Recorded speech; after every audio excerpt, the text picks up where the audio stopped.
مساء الفل. يعني الحمد لله جاك عاد يباشر عمله وعاد لللايفات تاني بعد فترة، يمكن امتحانات وشوية ارتباطات وحاجات كتير. بصراحة ما كنتش متوقع ان انا هطلع النهاردة اتكلم بعد مباراة الاهلي وايجي النوار اللي لسه خلصانة من دقايق يعني، ولكن الواحد بيشوف حاجات غريبة تخليه لازم يطلع يتكلم يعني. طبعا كفارة يا عم عمر كمال عبد الواحد كفارة، ولكن ده يعني هنتكلم فيه بعدين. لكن في البدايه هو ايه اللي بيحصل يعني؟ الاهلي لعب مباراه بتشكيل فيه 6 تغييرات عن اخر مباراه لعبتها قدام حتى الفريق دوت، يعني سيبك من مباراه الدوري قدام الفريق ده 6 تغييرات كتير قوي على فرقه. هل انت يعني نازل حاسس ان انت كسبان 3 4 5 هناك فنازل مباراه منتهيه؟ محدش يقدر يقول ان المباراه كانت صعبه. الفرقه في المتناول، انت في دور ال 32 لسه في بطوله افريقيا وبتلاعب فريق مغمور يعني. لكن 6 تغييرات في التشكيل كتير قوي. واضح ان عدم انسجام في التشكيل، واضح ان اللعيبه مش عارفه بعض، واضح ان في مشكله ثنائيه ديانج ومروان اللي احنا بنعاني منها منذ اول الموسم يعني. بتتكرر النهارده تاني، ما اعرفش ليه. تشكيل غريب بالنسبه لي يعني. انت لو هتغير، طيب انت عندك كوكا مش هيلعب الماتش الجاي في الدوري لانه مطرود المباراه اللي فاتت. طب يا اخي لاعب شكري من اول الماتش نشوفه يعني. انت مديله 10 دقائق، ده راجل ما لحقش حتى يجري. تشكيل في البدايه غريب. طبعا اتصعب عليك بالطرد الكوميدي اللي احنا شفناه ده، ومحدش يقول لي طرد عشان ما نزعلش من بعض، لان الحاجات دي يا جماعه في الكوره دلوقتي ما بقت عاديه. انت قبلها بثواني الراجل بتاع ايجي النوار ده ما اعرفش خبط مين، فانت رحت مديله انذار، خبط بقى اللي هو يعني في احتكاك بدني بجد. انما جراديشار يعني، انا كنت قريت تويته كده حد كاتبها على اكس، قال لك يعني ده قال له بخ بكوعه، فراح الراجل راح مديله الاحمر المباشر. طبعا تحكيم غريب، بس هي دي افريقيا. في الاخر الكوره يا جماعه، الكوره مواقف. انت ما بتبقاش ضامن من البدايه انك انت هتنزل تلعب المباراه بالسيناريو اللي انت حاطه، لازم تكون جاهز للسيناريوهات كلها. لكن طرد في اول ربع ساعه للمهاجم الوحيد اللي عندك، وانت اصلا ما عندكش مهاجم تاني ولاعب بتشكيل غلط، يحطك في مشكله. وده اللي حصل في النادي الاهلي. طبعا اللعيبه اتوترت، الجهاز الفني ارتبك. فرقه ايجي النوار دي على ملعبها ما كانتش بتعمل كده، ما كانتش بيستلموا. انا فاكر مباراتهم يعني لما كانوا بيعدوا نص الملعب كان الجمهور عندهم هناك بيهيص. انما النهارده لا، الناس لعبت عليك كوره ومسكت عليك كوره. طبعا ده نتيجه غلط في التشكيل في البدايه، نتيجه الطرد اللي حصل، ارتباك لعيب الاهلي. بس انا عندي حاجات سريعه كده عشان يعني نتكلم فيها بسرعه. المباراه ما فيهاش فنيات كتير، الاهلي كسبان بمجهود قليل، بس خبره الاهلي تحكم في الاخر. بس في الحقيقه انا عندي استفسار كبير قوي يعني. عمر كمال عبد الواحد جاب جول النهارده، والجول ده هو الحسنه الوحيده في الملعب، يمكن اللعبه الوحيده في الملعب اللي انا شفتها يعني فيها حسنه، هي والكوره بتاعت ديانج بتاع الشوط الاولاني اللي حطها بدماغه ضعيفه قوي. محمد علي بن رمضان هي اللقطه البوزيتيف الوحيده في الماتش، واللقطه الحلوه لمحمد علي بن رمضان، وانت اصلا جايبه عشان الحاجات دي. لكن عمر كمال عبد طبعا يعني حط جون وتمام والدنيا تمام. بس انا في لعيبه يا جماعه بجد والله مش عايز اشوفها في التشكيل، مش عايز اشوفها في الاهلي تاني، ومحدش يزعل مني. اولهم احمد نبيل كوكا. انا ما اعرفش احمد نبيل كوكا سواء بيلعب باك شمال، يعني هو النهارده لعب باك شمال ولعب وسط ملعب تمام. باك شمال الراجل ما بيرفعش اوفرات خالص، ما عندوش سرعه، ما عندوش مهارات، ما عندوش اختراقات، ما بيقطعش لجوه مثلا او يخرج الوينج بتاعه او الجناح يعني زي ما انت عايز تقول بيطلعه شمال. لا، هو احمد نبيل كوكا بيجيله الكوره اول فكره عنده يا باصيها للي جنب يا يرجعها ورا. ما عندوش اي باشون كده او يعني اقدام ان هو يروح ويعمل اوفر. انت راجل اسود ولا بتلعب قدام فرقه تعبانه اصلا وعلى ملعبك وسط جمهورك، لكن ما فيش. ومحدش يقول لي اصل ما فيش حد في وسط في ال 18 عندنا بعد طرد جراديشار. لا، انت كان عندك يعني ايه طاهر محمد طاهر. نيجي بقى عن طاهر محمد طاهر هو اكتر لعيب في الاهلي، خد فرص كتيره جدا، يلعب جناح، يلعب راس حربه، والانتاجيه زيرو، مفيش اي حاجه. فبرضه طاهر محمد طاهر هو رقم 2 على الليسته دي، اللي انا بصراحه مش قادر استنى اكتر من كده اشوف طاهر محمد طاهر في النادي الاهلي او في الملعب. لان انت عندك يعني انت واخد قائمه، واخد مكان في القائمه انا مش مستفيد منه بحاجه، تمام. فطاهر برضو علامه استفهام كبيره جدا. رقم 3 بقى عمر كمال عبد الواحد. عمر كمال عبد الواحد سيبك من الجول، انا ماليش دعوه بالجول، لان الجول سهل في الاخر، يعني الراجل مدالك مقشره، ما دي لو ضاعت يبقى ايه، مش ينفع اتكلم، تمام، يبقى حرام علينا يعني، بس دي كوره ما تضيعش يعني، تمام. فهي بعيدا عن الجول، عمر كمال عبد الواحد مش عارف يقف، مش عارف يجري، قرارات غلط، مفيش رؤيه في الملعب، مفيش سرعه، مفيش مثلا اقول لك ايه، الراجل بيلعب دفاعي محدش بيعدي منه، لا ده راجل مسالم جدا يعني، هو باك مسالم، وهو طالع كمان وينج، هو كمان برده مسالم قوي يعني، ما عندوش، رغم ان بدايته عمر انا واحد من الناس كنت يعني وبحب عمر كمال عبد الواحد كلاعب كوره، وكنت يعني متفائل بيه جدا في البدايه، لكن الايام بتثبت عكس كده يعني، الراجل ما عندوش. فرقم 3 عمر كمال عبد الواحد، دي الناس اللي انا بصراحه شايف ان احنا مش هنقدر يعني، انا شايف ما ينفعش ان هم يكملوا في الاهلي بصراحه. ممكن اضيف الرابع عندهم ديانج، مفاجاه صح، ديانج لعيب دستروير حلو جدا يعني، يقدر يقطع منك الكوره، يقدر يعمل الشورت سبرنت اللي بيعمله اللي احنا عارفينه وبنشوفه، بتاع يمسك الحصان ده، لكن انتاجيه مفيش. تصويب على المرمى يمكن من ساعه مباراه الزمالك بتاعت 5-3 بتاعت عمنا موسيماني، انا ما شفتش ديانج شوطه على المرمى. طب هو المدربين يا جماعه ما بيطوروش اللعيبه دي يعني، عشان ما فيش تدريبات على يعني، الاهلي كله النهارده ما فيش واحد شاط على المرمى، انت مطرود منك الفيرود الاساسي بتاعك، وبتلعب ناقص واحد من الدقيقه 15 من الشوط الاولاني، وما فيش لعيب فكر يصوب على المرمى يعني. التصويت بتاع زمان بقى اللي هو الناس اللي كانت بتشوت دي، هادي خشبه بقى، هات محمد شوقي، الناس اللي انا فاكرهم يعني، عشان بس الواحد ذاكرته مش هتجيب كل الناس دي، مفيش خالص، مفيش يعني، ده المركز ده بتاع الحاجات دي، ده مفيش خالص والله. فدي برضو ديانج انا شايف الاهلي يعني فكره بقى نقعد نجدد له ونتحايل عليه، والنبي يا كابتن نلعب، والنبي يا كابتن انزل، لا خلاص بقى شكرا يعني، ما فيش، هات لك واحد بقى مصري، ولا شوف مين عندك بيلعب في الحته دي والموضوع يخلص على كده. الاهلي كله مستواه نازل بصراحه، يمكن ما فيش حد النهارده تقدر تقول ان هو عمل لقاء حلو. عبد القادر بيلف ويدور كتير حوالين نفسه، تريزيجيه نازل برضه، هي لسه قصه تريزيجيه نازل عايز يعمل كل حاجه في الملعب. كابتن انت مش لوحدك، وقلنا الكلام ده كتير، وكفايه بقى، مباراه سهله وانت كسبت وصعدت الدور اللي بعديه، تمام، ده طبعا ده الطبيعي، انت الاهلي يعني بطل افريقيا الاول والكلام الكبير ده، لكن الاداء مش حلو. اشرف بن شرقي نزل اخر 10 دقايق، انت عايزه يعمل ايه يعني؟ انت ايه اللي مطلوب من اشرف بن شرقي؟ ما اعرفش، واحنا بنلعب بطاهر محمد طاهر فيرويد، بنلعب على الكور العاليه وهو في وسط 4، مفيش اي حاجه. لعيبه الاهلي ليه بتقعد تباصي بالعرض كتير قوي، وباصي لورا كتير قوي، وما تقوليش مش ماتش النهارده، انا بتكلم على الجنرال يعني، تمام. وبرده مع احترامي للجميع، الراي بتاع اصل ريبيرو جه ضيع الفرقه، ريبيرو ماشي بقاله شهرين، حلو الكلام، جه بعديه عماد النحاس شهر، وادي الراجل الجديد الدنماركي ده تروب ولا ما اعرفش اسمه ايه، برده يعني ده ثالث مباراه، ما انا مش شايف بصمه، مش شايف اي حاجه.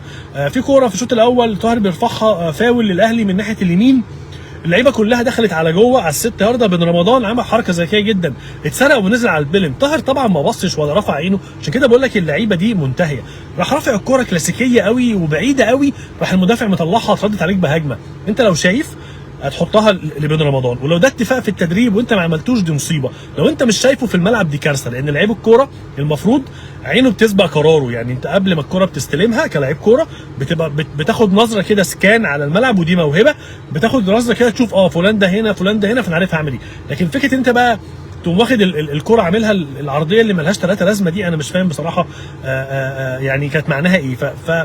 فنيا في حاجات كتيره جدا بايظه عند الاهلي، بايظه جدا، انت فاهم، انت فرقه زي دي مش المفروض اصلا تعدي وسط ملعبك في ملعب القاهره النهارده، لكن الفرقه راحت على شوبير كتير، ولدرجه ان الاخ المعلق اللي انا مش عارف تقريبا اسمه محمد عفيفي لو انا فاكر يعني، استر يا رب، ربنا يستر. هي وصلت للدرجه دي؟ انت مش بتلاعب سان داونز ولا بتلاعب بيراميدز ولا بتلاعب فرقه تقيله، انت بتلاعب فرقه ما حدش يعرف عنها حاجه اصلا، تمام، فرقه انت كسبانها في ملعبها هناك.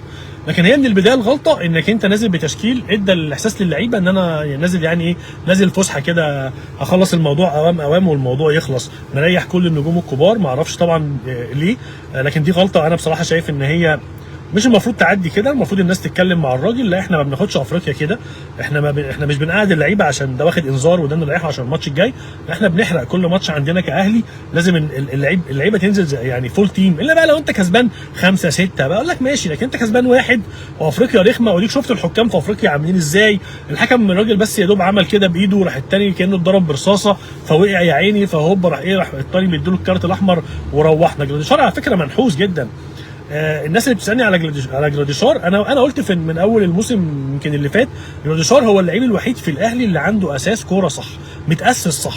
بس المشكله ان انت ما بتعرفش تلعبه، انت مش عارف تلعب الراجل ده. شويه نلعبه محطه مش عارف، شويه نجيبه يمين، وشويه ننزله طرفي مش عارف شمال، وشويه ننزله فيرويد. ده مش طريقه لعب جراديشار، ومحدش يقول لي جراديشار خارج المستوى. اولا ده لعيب اوروبي صغير في السن، جسمه قوي جدا، السبرنت بتاعه قوي، الجامب بتاعه قوي، التحاماته قوي، كورته حلوه جدا، تمام. لعبه على اللمسه الاولى ده حاجه كويسه جدا، مش عند كل مهاجمين الاهلي. لكن انت طبعا ما بتلعبش عليه. الراجل يتحرك، مروان عطيه بدل ما يعملها له كسر ولافف ومرجعها لياسر ابراهيم، ياسر ابراهيم مش عارف يطلع كوكا، الراجل لوحده جوه بدل ما يعملها له عرضيه كوكا واقف على الخط مباصي لعبد القادر، عبد القادر مرجعها له. كلاسيكيه ضعيفه جدا. الحاجات دي انتهت، الحاجات دي ماتت، الحاجات دي كوره الثمانينات والتسعينات خلصت، ايام ما كنا بنلعب 3-5-2. انما انت النهارده ما بتعملش ده، انت جايب راجل اوروبي. انا بقول لك من وجهه نظري الراجل ده هو الوحيد في الاهلي اللي عنده اساس كوره صح، جسمه متاسس صح. والدليل على كده انه بيلعب في منتخب سلوفينيا كلاعب دولي. ده بيلعب في منتخب سلوفينيا. هتقول لي منتخب سلوفينيا مش مصنف؟ يا باشا انت اصلا ما بيجيلكش كل يوم محترف من اوروبا دولي بيلعب في فرقته دولي، بيتمرن مع لعيبه بتلعب في ارسنال وبتلعب في مانشستر وبتلعب في دوريات اعلى منك بكتير. انت المفروض تهلك الراجل ده، تهلكه، مش انت منزله. اللعيبه بتلعب لعبه غريب جدا. فجراديشار منحوس طبعا ان هو للاسف النهارده اتطرد بدري، لانه لو كان موجود انا كنت اعتقد انه يقدر يعمل حاجه على الفرقه دي ويبان وياخد الثقه. ده كده بسرعه، عشان انا كنت عايز توبيك تاني اتكلم فيه، هو عايز حلقه، بس انا عشان كنت قاعد بسمعه يعني، وانا يعني من شويه كده سمعت حلقه غريبه كده في احدى البرامج بيتكلموا على تطوير الكره في مصر، اسوأ بما حصل يعني في المغرب. فاللي كانوا قاعدين بيتكلموا كان هم اعضاء اصلا في الاتحاد المصري لتطوير اللعبه، اتكلموا على حاجه حلوه قوي اسمها اختبارات الانديه.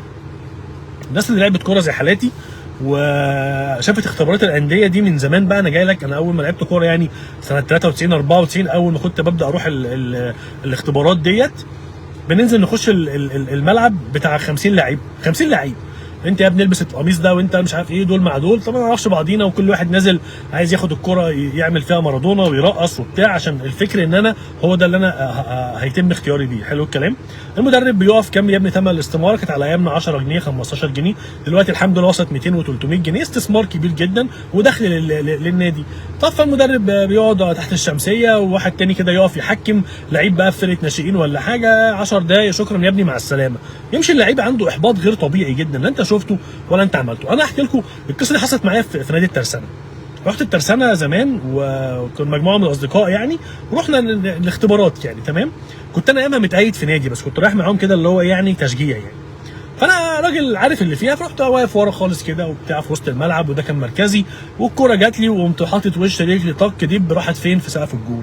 راح الكابتن موقف اللعب، تعال انت مش عارف ايه وبتاع، وخرجت بره الاختبارات على اساس ان انا تم اختياري للاختبار اللي بعديه. ولما طلعت بره قلت له انا بلعب في النادي الفلاني والحكايه والروايه. وطبعا الترسانه كان بالنسبه لي يعني هتبقى نقله كويسه، كنت في الناشئين ساعتها 16 17 سنه يعني.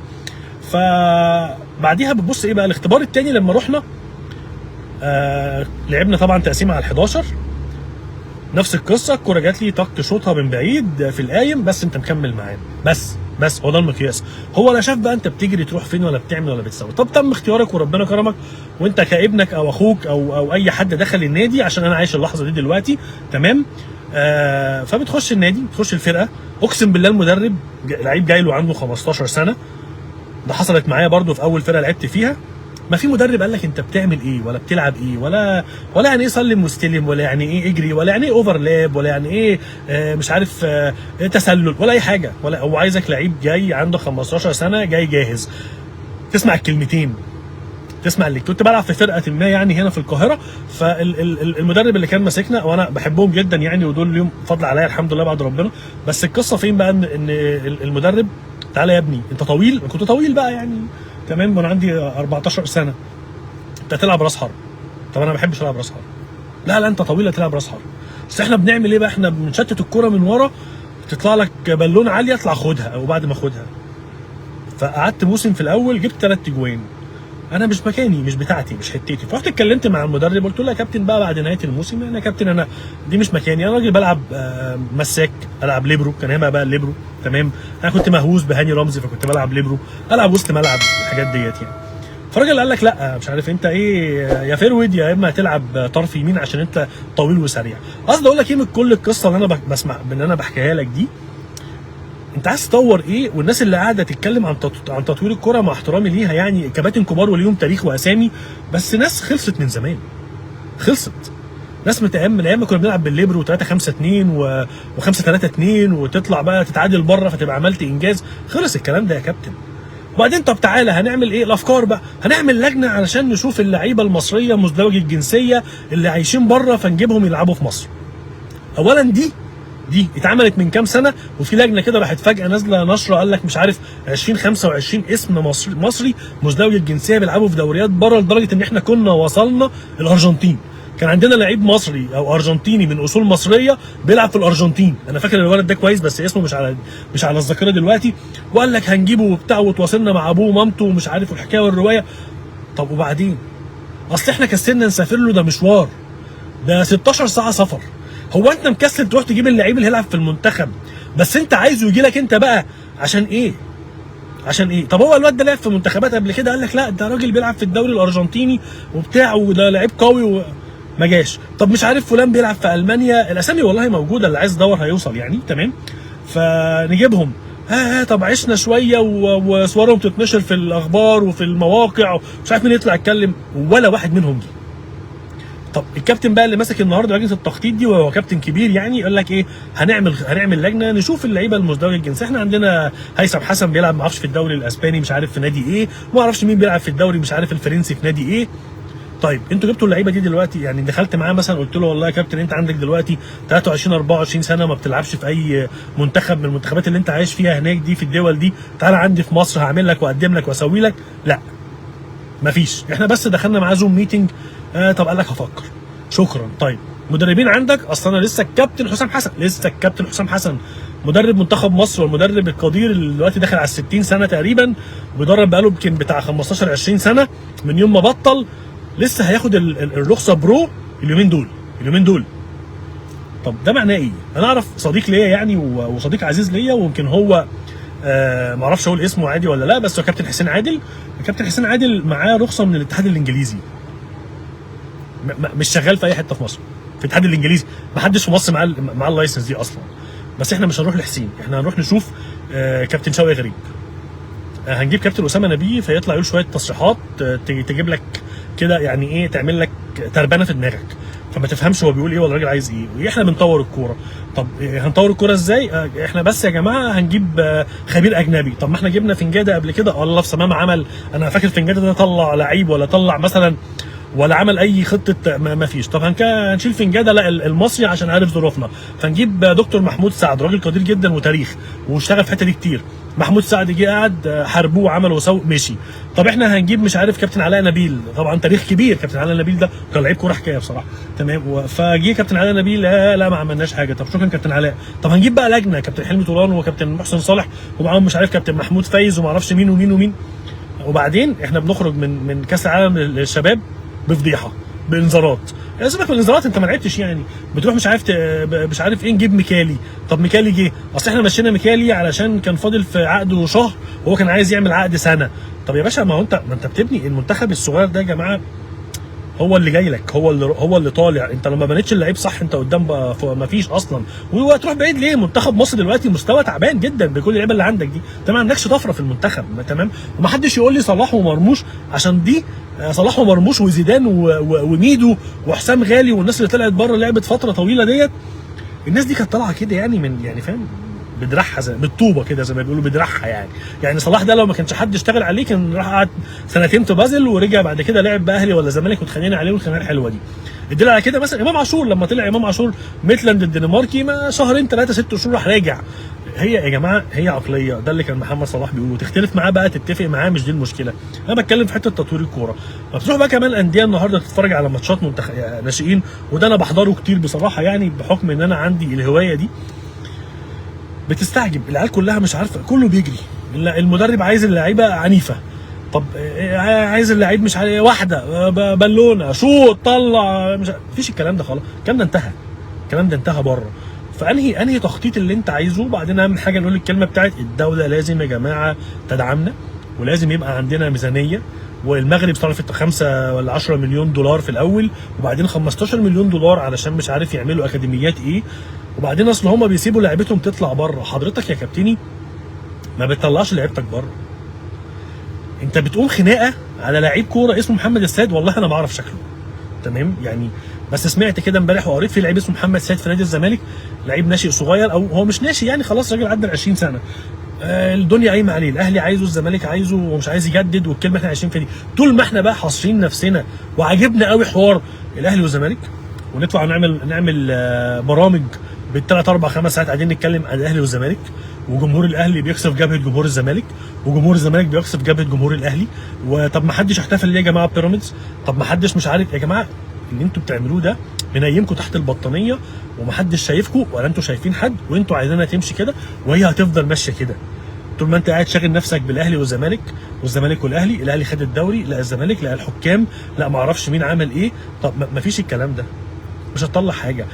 اتفرجت النهارده، وبهذه المناسبه السعيده احب ابارك لابناء نادي الزمالك وجميع نادي الزمالك على فوز نادي الزمالك في الفئه السنيه 2009 على نادي الاهلي 3-1 في الجزيره تمام. كل صفحات الزمالك النهارده واخده الموضوع وكانه انتصار مدوي، انا خدت بطوله كبيره، كسبت ناشئين الاهلي تمام، وفي ملعبهم 3-1، حدث مهم جدا مهم جدا. نتفرج بقى على الماتش، اقسم بالله يجي لك قرفه من الماتش تمام.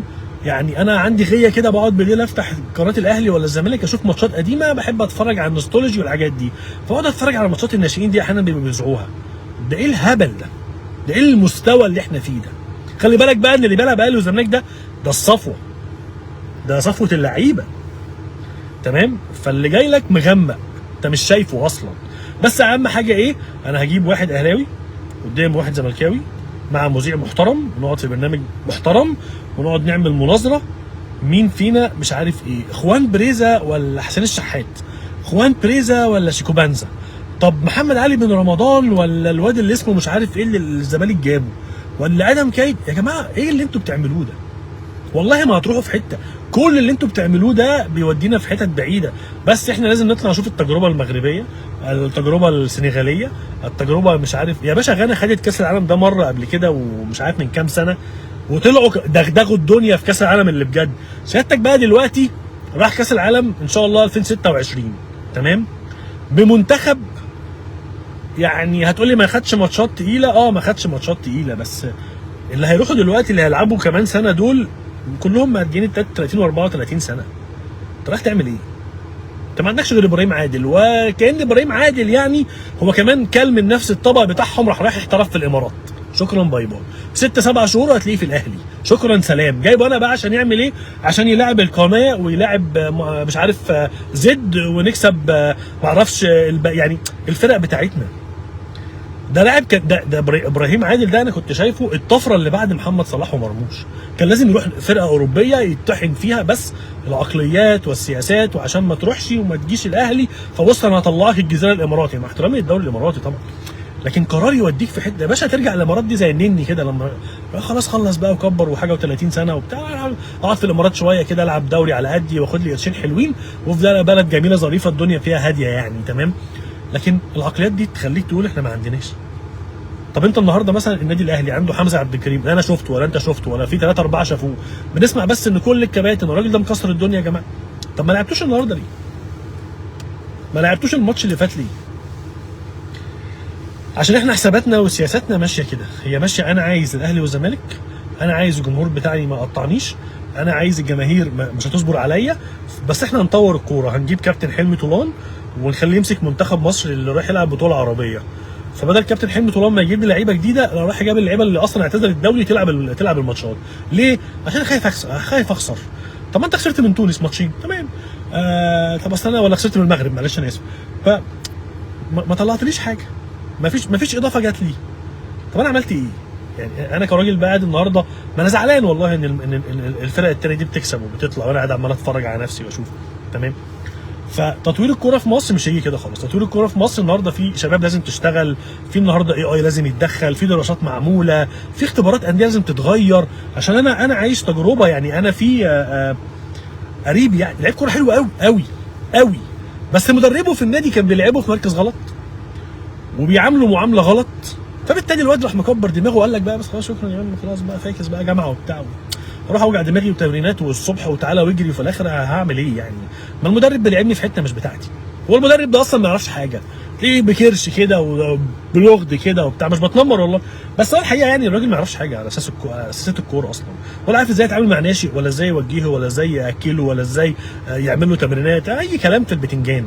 انا جاي اقلب عيشي وجاي معايا 3 4 هيجوا معايا في كل نادي باخدهم، واللفه اللي احنا عايزينها دي. فتطوير الكوره في مصر ده لازم يجي من فوق قوي بقى، عارف انت اللي هو الطبقه اللي فوق قوي دي كده، من عند مشروع رئاسي كده كبير، هنعمل كذا، قرار دوله هنعمل كذا، واللي هيشتغلوا عليه كذا، وفلان وفلان وفلان، وبالطول اروح اجيب لك بقى شركه عالميه. الشركات دي موجوده على فكره في المانيا في الدوري الالماني وفي انجلترا، وبتشرف على انديه وبتشرف على منتخبات وعلى لعيبه كوره، عشان هو ده مشروع استثماري. لكن انت النهارده انا بجيب الكابتن فلان اللي راح شايلنا بفضيحه في بطوله وخرجنا في بطوله، فراح رايح نادي مش عارف فين درب فعمل لهم فضيحه فمشي.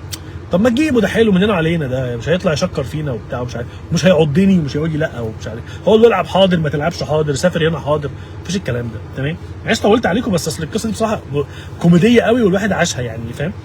فدي حاجه كوميديا قوي قوي قوي قوي. يعني انا كنت سعيد ان انا كنت معاكم النهارده والله، بعد فتره كبيره كده من الارتباطات والامتحانات، بس الحمد لله يعني جاك عادل وباشر ايه مهامه مره ثانيه ان شاء الله نلتقي بقى في ماتشات تكون حلوه ونطلع نتكلم بقى في الكوره يعني. تمام، كنت سعيد ان انا كنت معاكم ودمتم سالمين، تصبحوا على خير.